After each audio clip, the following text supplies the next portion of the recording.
bën si do qefi, vjen sa i do qefi, ekonomia shqiptare për faqe zezë, greku në jug të Shqipërisë bën si do qefi, dhe ne ngopemi me luk bosh. Jo, zotëri, jo. Ka ardhur koha shqiptarë të ngrihen, kur them të ngrihen, do të thënë të ngrihen ta përmbysin. Në këtë rast, një nga figurat që shpeshherë spikat për opozitarizmin e tij është edhe Erion Braçe, i cili shpeshherë qahet me qeverisjen e Edi Ramës, por ende nuk ka dalë hapur për ta denoncuar në mënyrë direkte mënyrën se si qeveris Edi Rama. Në këtë rast, pse Braçe nuk del hapur kundrejt Edi Ramës, por vetëm qahet me 2-3 denoncime sporadike që bën shpeshherë? Erion Braçe dele dhe ka unisi ata kryshte e vegjit por sa lindur të qenit. Ka unisi temi neve, jo le, ka unis, sepse do që të mbaj të ndosur dhe të lidhur pas vetes elektoratin që e voton. Por Erion Braçe është një lloj si Edi Rama, është komunist si gjithë komunistët që janë në parti, edhe që janë putet. I ka kot ato që bën, nuk e beson njeri. Ata votuesit e tij po e besojnë, dakord, por s'ka vlerë ajo e folura e Braçes. Do kishte vlerë në qoftë se do mblidhesh të tërë dhe në grupin parlamentar apo në mbledhjen e asamblesë përgjithshme të partisë komuniste të punës socialiste e rilindase shqiptare, i thoshin stop për zotërisë ti je tradhtar, ti je armik dhe ke këto gjëra 1, 2, 3, 4, 5. Të më ftoj mua zoti Erion Braçe dhe komuniste të tjerë të partisë të opozitë Edi Ramës.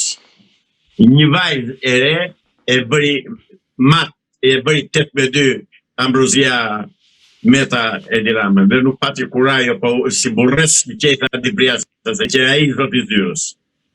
I til burrës ai dhe e til parti ishte ajo. Ata janë parti që vrasin njëri tjetrin zotëri. I filluan vrasjet mbas shpinë me Mustafa Motoritin, Asim Zenelin edhe nacionalist në Partinë Komuniste Shqiptare që qenë gjatë luftës, e vazhduan mbas lufte, e vazhdojnë dhe sot e kësaj dite ata hanë njëri tjetrin. Duke mbetur te Partia Socialiste dhe në situatën në cilën ndodhet, a mendoni se mund shkojë drejt një përplasje të hapur dhe mund të degradojë edhe më shumë se sa Partia Demokratike dhe në këtë rast vetë drejtuesi duke nisur nga Edi Rama, por edhe grupet tjera që mund të jenë përballë njëri tjetrit, mund të eliminojnë njëri tjetrin politikisht?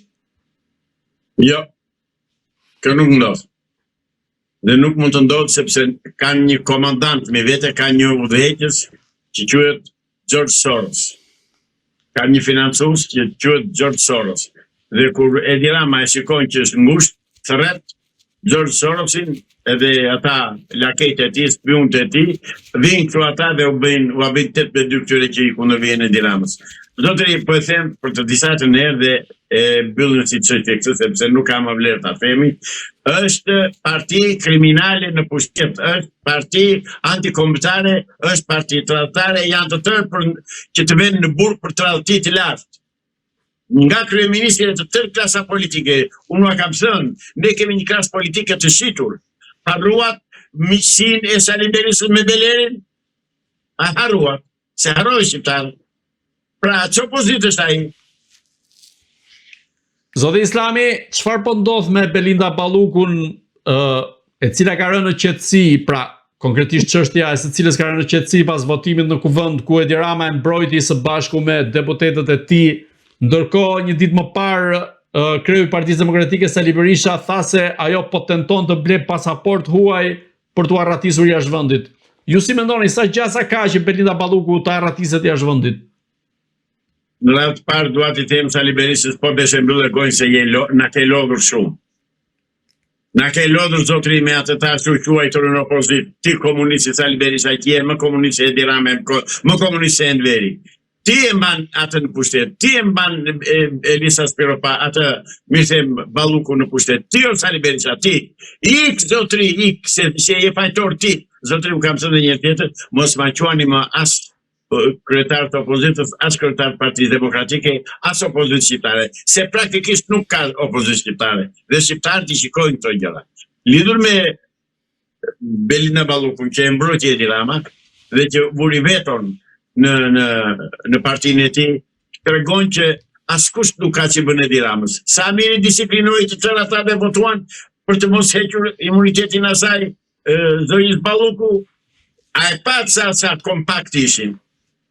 U thirrën dhe bile madje duhet të them që dhe shefi me këtë stropalin për këtë kanë se nuk vajgji në votimin për të mbrojtur Belinda Balluku. Zotëri, nuk ka qeveri në Shqipëri. Në Shqipëri ka një grup banditësh, gangsterësh, hajdutësh, tradhtarësh, spionësh, agentësh të tëra ngjyrave që po i bëjnë varri Shqipërisë. E boshatisin, përzën jashtë Shqipërisë forcën punëtore dhe njerëz të aftë për punë, përzën advetarët ata që duan vendin, vjedhin pronat e shqiptarëve nëpërmjet falsifikimit të dokumentave në Agjencinë Shtetërore të Kadastrës, të cilën, po e theksoj fort, Edi Rama e mori në varësinë e tij. Dhe pse e bëri këtë? Që ti vjedh rehat, të ndryshojë gjitha hartat kadastrale, edhe të vjedh sa të doj. Ka harruar katrani me boj, që hartat kadastrale janë të rezervuara dhe të archivuara në diku tjetër, dhe i kemi dhe ne të tjerët, ato që kanë qenë origjinale. Kështu që këto korrigjime që bën ai dhe segmentet e tij, dhe gazivarët e tij, zagarët e tij në përrethe, nuk do t'i shkojnë, po ta them unë. Nuk do t'i shkojnë, nuk do t'i marrin do. Do vjeroj do japin llogaritë. Se ka lëshuar tani gjithë zagarët e tij të vjedhin pronat e shqiptarëve duke i quajtur pronën e qytetarëve të quajnë pronë shteti, hapi turpi. Kujtojnë se neve hambar. Zoti Islami, a mendoni se Gjermania mund të jetë ai vend ose një nga aktorët kryesor që mund ta kpusë Edi Ramën, duke qenë se ka qenë mjaft e ashpër në rastin e Belinda Ballukut, sidomos në adresimet që kanë ardhur nga Brukseli, duke quajtur atë si moment kritik sa i përket procesit të antarësimit në Bashkimin Evropian?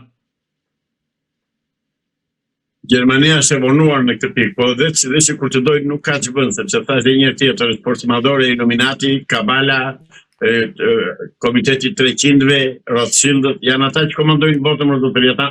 Ata janë po bëjnë luftën me Iranin, do pyesin ata për një Edi Rama aty. Do të arruajnë që s'bën Edi Rama se u duhet. Nuk ka qarë bënë kurkush. As Gjermania, as Franca, as Italia, as një drejt vetë birë. Ne dy vende kemi miqë në Evropë, Gjermania, Austri, por nuk mund të ndërhyjnë direkt. Qëse kanë mundësi Gjermanët të sjellën ushtrin këtu. Të sjellën ushtrin, të vënë ligjin gjerman, disiplinën gjermane të çrohet kjo klasë politike e pështirë. Po sa i përket spagut, si e shikoni, a do mundet spagu që të shkojë në zyrën e Edi Ramës teksa ju afrua me anë Ballukut, por tashmë duket se ka rënë heshtje? A mendoni se do të ketë një goditje surprizë për Edi Ramën? Jo, asnjëherë. Asnjëherë. E kam thënë në mënyrë të përsëritur, e kam thënë dhe kur vendosën këtë komunistin Rodian Brahon që e vunë në krye të spakut, thash nuk do bëj asnjë gjë, dhe praktikisht koha po më vërteton se dhe në intervistat me juve i kam thënë këto gjëra. Unë dëgjoj zotëri, unë nuk jam Kassandra, po unë di si veprojnë komunistët dhe si e kanë politikën e tyre për perspektivën. Komunistët punojnë sot për mbas 100 vjetës. I kanë siguruar vendet edhe pronat e shqiptarëve i kanë marrë vetë, transgimin e kanë marrë vetë, kanë një sistem të jashtëzakonshëm të këtyre simboleve komuniste që janë të patunur në Shqipëri, plus që ushtuan dhe simbolet hebreje, qendra e Tiranës, sheshi Skënderbeu bë piramidë, a dini që është piramidë? Shkoni shikojeni, është piramidë sheshi Skënderbeu. Ato ndërtesat të Bashkia e Tiranës që janë të stilit hebre, qifut, ca statuja metalike që se janë asë nuk e ditë që 300 janë, o vetëm asë nuk shprehin gjë, janë hequr dhe nuk ka asnjë simbol, asnjë bust të herojve të popullit shqiptar gjatë kohërave, gjatë historisë. S'ke asnjë. Pra, është çdo shenjë kombëtare. këtë komunistët e kanë bërë me urdhër të prerë të Sorosit dhe të Illuminatit dhe duan të zhdukin çdo gjë shqiptare në Shqipëri, çdo gjurmë. Pra, mos shpresoni se mund të bëhet gjë. Asnjë gjë. Për ashtu kryengritje e përgjithshme, po.